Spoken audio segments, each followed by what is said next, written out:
My name is Curly James Page IV, and I'm giving a speech on the USA Patriot Act of 2001.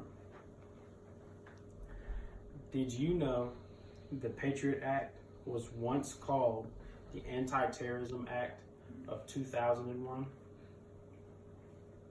I have been interested in this act ever since I was born, only because it was one of the first acts passed when I was born.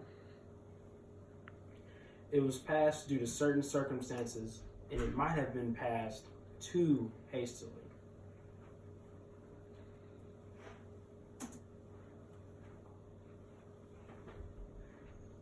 The act was passed after the terrorist attacks on the Twin Towers and the Pentagon on September 11th, 2001.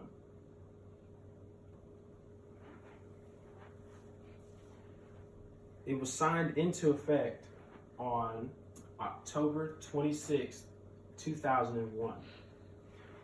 According to David Saracen, from his article, Nation, the Patriot Act was proposed by Attorney General Josh Ashcroft and the Department of Justice.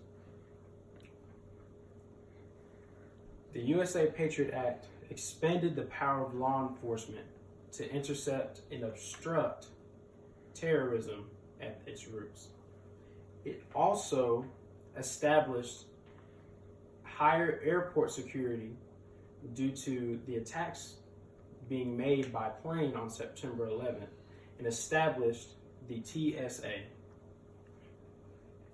According to Kerry Smith's book, The USA Patriot Act, Issues and Controversies, the USA Patriot Act is actually an acronym for Uniting and Strengthening America by providing appropriate tools required to intercept and obstruct terrorism. The USA Patriot Act allowed the sharing of information between the FBI, the Federal Bureau of Investigation, and the CIA, the Central Intelligence Agency. According to Carrie Stacy's book as well, it also allowed the indefinite detention of immigrants suspected of terrorist attacks.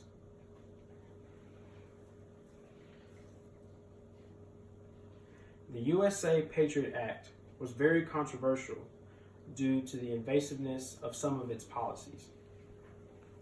It was met with resistance due to its questionable policies that frightened the Americans.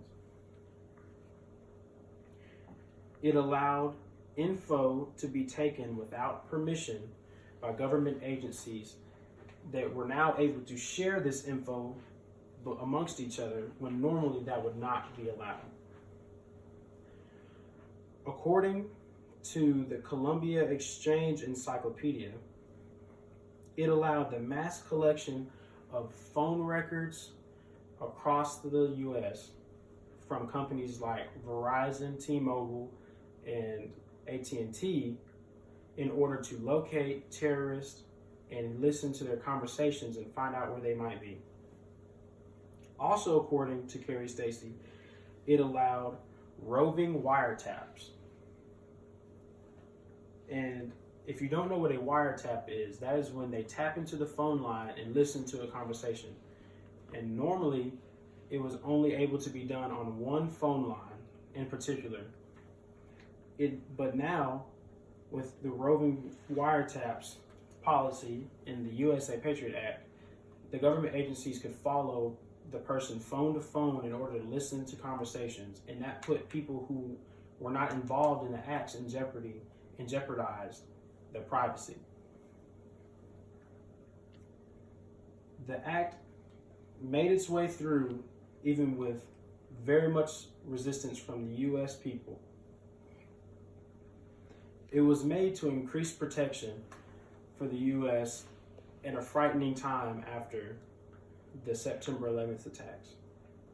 Even though it was made for the right reasons, Now, people look back on it as a bill and see it as a bill that is very invasive of privacy and that is still questioned as to why it's standing today.